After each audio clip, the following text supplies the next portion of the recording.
All right, everyone. Today we're going to do something a little bit different. I'll be interviewing my wife, who recently switched over to Linux.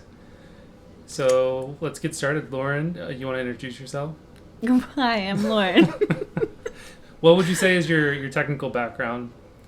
So you're not a programmer or anything like that, right? No, I'm a nurse, so I Yeah. use systems like Epic and GEMS. So I have that background in technology. I did take a computer course in junior high, so Yeah. I don't look at the keyboard when I type. But So you're probably like your average computer user, maybe above average because you've used all that software at work. But you're not Yeah. like, you don't work in IT is the point, right? no. So If my computer breaks, I have to ask him how to fix it. would you say that you use Windows all your life, or have you used Mac? Like, what's your technical life look like? I mean, since I was born in the Historically. 90s, Macintosh was the first computer in our home. Oh, okay. So I've used Mac more than Windows, but I know both of them. Yeah, because when we first met, I remember you had a MacBook I laptop. paid for that bad boy myself. Yeah. I was very But- proud. It was a very high-end moment for a 19-year-old to pay for her own $1,000 laptop. But more recently, you've been a Windows user, right? Yes. Yeah. So, what kinds of things do you do normally, like on your computer? Do you play games? Yes, I play games. What would you say you do? Just top three, five tasks. I mean, check email, play my games, look on the internet. That's Okay. probably it. That's good. So, Sometimes I watch Netflix if the baby's in there. so then tell us, how did you switch over to Linux? What made you want to do it? I'm pretty sure I didn't force you, right? You asked me. Oh, I think you had it set up, and I asked you what that background was on your computer, and how could I get mine to look like that? And you're like, oh, do you want to use this new software too? And I was like, okay, sure. Let's just take a second and install all No, that. I'm pretty sure you expressed a lot of interest, right? I told you about like the privacy aspects and like Well, after you Microsoft's told me all the collecting your privacy data. aspect, and I already knew that, Big Brother Google's watching, but like the average person, some people just like don't know about the other options, so. right. Okay, so I helped you install it. So tell us, what are you using? You're using Linux, but like what distribution is it? Do you know any of that, or are you just kind of a happy user? You know that. Okay, no, I know it. So don't know. I installed Debian 12 for her because I thought it would be super stable and wouldn't give us any issues. And then I also installed KDE because it's very similar to Windows, and since you were using Windows, it seemed like a pretty natural fit. So yeah, tell us, like, what was your experience switching over and using it? I mean, it felt pretty much like using Windows. I don't think that it was very difficult to learn. But again, I feel like I pick up things pretty easily, so that's a factor. But at the same time, it looks exactly like Windows. It functions exactly like Windows. So if you have been using at least Windows, like 10, I would say 10. I think you were or on 10. No, you were on 11. I was on right? 11, but I think 10 and 11 are pretty much the same. They are very similar. So if you have at least Windows 10, then you can use the basic Debian. So and have you run into any problems? Like, so going back to everything you say or you said you do with the computer every day, have you been able to do all those things as you were before? Oh, I can do everything, and maybe the one thing is that it doesn't have enough of a notification to update. Oh, yeah. So I don't update until it's like 157 updates. That's something we can available. easily fix. I could work with you on that, just to do it automatically. But yeah, that's very true. They update really fast, but it's a lot in the queue, and my computer's just sitting there like, But wouldn't you say that's kind of a pro? Well, maybe not for the average user, but Windows like kind of bugs you about those and gets in your way, right? About updates. well, Forces you to restart when you don't want to. forces you to restart. Well, it's not as bad as Mac. So Mac will like literally just do it in the background, even if you don't want to. And I don't know if you guys know this, but if you're an Apple user and you have an Apple phone, they will spam you with updates until it kills your phone so that you have to buy the next generation. I had an 3G Apple phone for years until they finally started doing this spamming of updates, and it killed my phone, and I couldn't use it anymore because it just died. Yeah, that's well documented. I think there was actually a lawsuit Yeah. But I know it's off topic, we have but to stay on track. sorry. No, it's good. I'm just gearing the people towards the free market. So, okay, so you're able to do everything you normally do. You haven't had like any major issues. You would prefer that it handled the updates automatically, which is definitely something we can do. And there are some distros that do that, but Debian, with Debian you have to kind of configure it. It's not that hard though. I can help you. But overall though, you're pretty satisfied, would you say? Yes. Like so you're a big gamer, right? So tell us about your experience gaming. Yeah, so I play. Actually, I'd say you're more of a gamer than I am. Yes. Like much more. Okay, yes. Yeah, I play a lot of online games that require a lot of power in the computer and good quality software for it to work, and it runs just fine. You haven't had any issues with your performance or even just getting the games to work and installed? Nope. So what do you play? Tell Windows us. actually used to drop my game quite frequently. You'd have crashes? I'd have crashes. Was that with Final Fantasy? It was 14? Yes, Final Fantasy 14. I've actually Online. read people say that actually runs better in Linux, I haven't had any crashes. The only reason that if it were to crash is because like the server is overloaded because of the new expansion that came out, but it's not because of my computer. Yeah, that's not related to your local computer. Yeah. So you play Final Fantasy 14 online. That's probably your biggest game that you play. And then what else do you play? Elden Ring?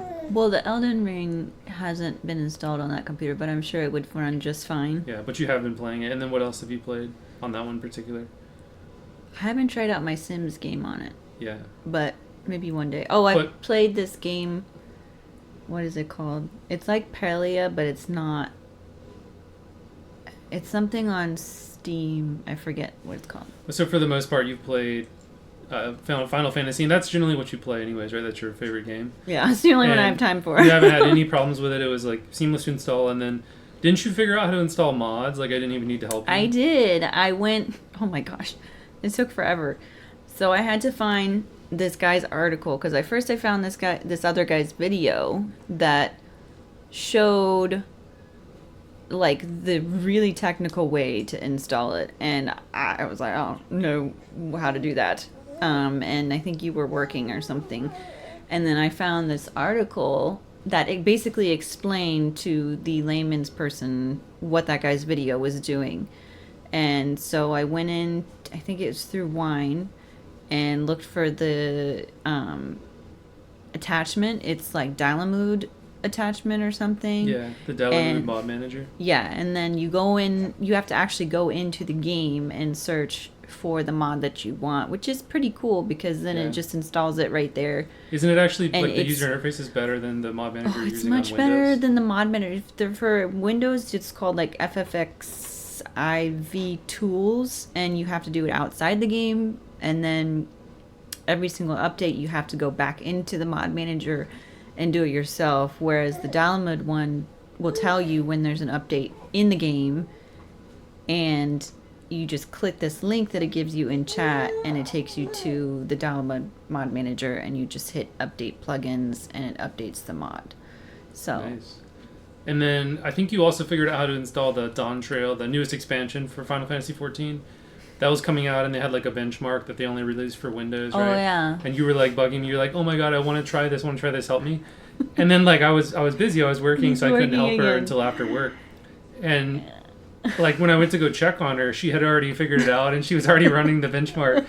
And because I'm a very impatient person. Yeah, but I thought that was really impressive because you basically use like a .yaml file, which is like a text configuration file, and you use that, and you installed it through Lutris and everything. And it was pretty easy, right? Yeah, you had to go, again, had to read about on this Reddit this time, because a lot of people apparently use Linux for Final Fantasy now. Yeah, there's a big community. It's like a sub-community almost. And there's a whole Reddit about, Subculture. like, if you're installing mods or if you were trying to do the benchmark for the game. And at first, mine wouldn't let me... It would just let me watch the benchmark, because you're supposed to also be able to create a character save profile that you can put actually into the game, which I never used because they give a free Fantasia anyways.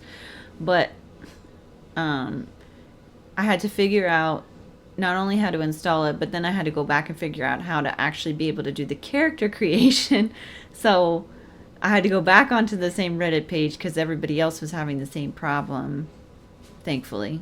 And I figured that out as You well, figured it too. out, got it working, Yeah. and it performed extremely well. Didn't you have like maximum pointage? Well, when I put it on to run it at maximum capacity, it had a really good score. It was Nice. like extremely high. So, switching over from gaming, what other cool things or like things that really stick out to you that you liked with Linux? Didn't we set up like backup for your photos? Oh yeah, you set up this whole like Nextcloud server, which was pretty cool. Instantly streams the photos and contacts and all that stuff to my computer. Yeah. So And now you don't then- have to worry about having Google Cloud backup or paying for that, right? For your photo storage. No. And then the And we can share them with each other. right. Free. And then the Jellyfin app was also Oh yeah. Well, that that's was really cool. not related to your own Linux computer, but yeah. Well, I was gonna do a video on that one because it is Oh, really cool. oops, But you do spoiler. like that as a user. You watch our own home Yes, media and on we need to Jellyfin. finish putting the rest of them on there, especially Yeah. Friends. When I'm not playing online gaming or taking care of the baby, I'm watching Friends. Okay. That's pretty much all I wanted to ask. Do you have any like closing thoughts or other things that have stood out to you or that have been like pleasant and or even tedious about the transition? There's nothing tedious about it. I also like the fact that you can change your background pretty easily. Yeah. You don't have to pay for themes. Like What- sometimes with Windows, they'll charge you for different themes. I've noticed now. Well, you definitely have to buy a license to use dark mode for sure. But so you find it pretty customizable, KDE? Like you've enjoyed playing around with that, right? Mm-hmm. Different things you can do to make it your own, really. Yeah. And I like my version, I guess, even though you switch back and forth all the time with yours. I come Yeah. in here I'm a and distro he's hopper. got a different one every single time. Yeah. It's like it's not even full 24 hours and this man has another one set up on his computer. Let's end on a positive note. Any final thoughts? If not, that's okay. I don't have any. Okay. Well, thanks for watching, everyone. This was a special report interview with my wife who switched to Linux. I know that's a rarity in this world, but I hope you enjoyed it. Take care, everyone. Bye.